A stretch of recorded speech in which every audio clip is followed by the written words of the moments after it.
It all started like in modern fairy tales. He was an ordinary guy, the kind who wears his heart on his sleeve and believes that love can still be sincere. When he met that girl, his eyes lit up in a way he hadn't felt in years. She seemed perfect, friendly, affectionate, attentive, with a look that made time slow down. They started talking. The connection was immediate. The laughter came easily, and the silences were comfortable. It didn't take long for them to become a couple, and then it was like living a dream. Their relationship was full of affection, long messages, cuddle movie nights, plans for the future. Everything indicated that he had finally found the right person.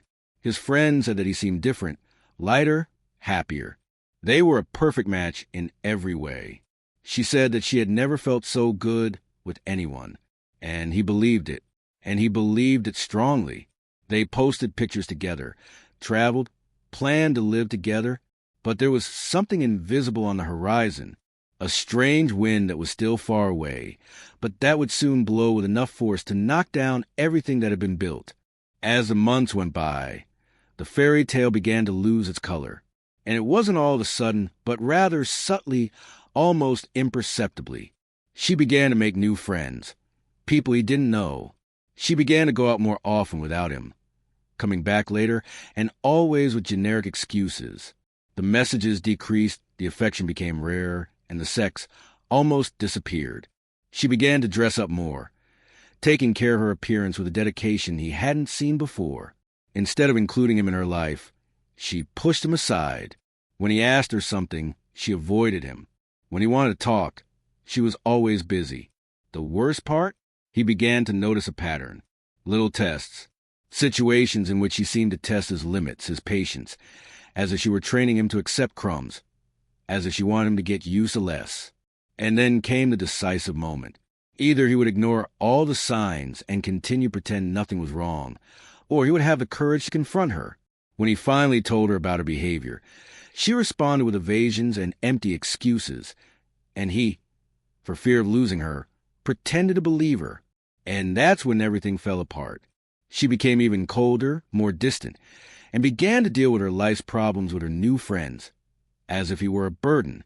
But he still clung to the idea that it was just a phase.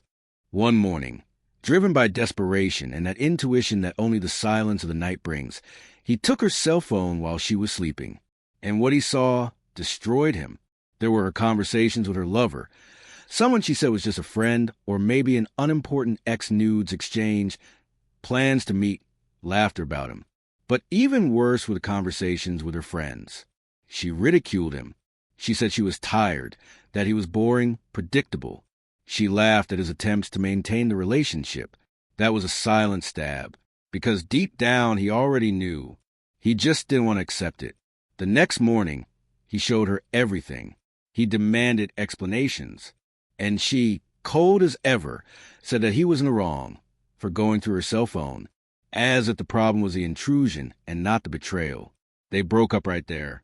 And within a few days, she admitted her new relationship on social media, posting happy photos as if nothing had happened, as if he had never been important. He, on the other hand, entered a spiral of pain, loneliness, regret.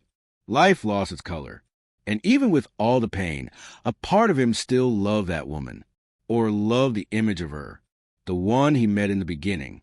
But that one, perhaps, never existed. The cruelest thing of all, he asked himself, what if I had never met her? This is the reality of many stories on Reddit. And perhaps it is more common than we would like to admit.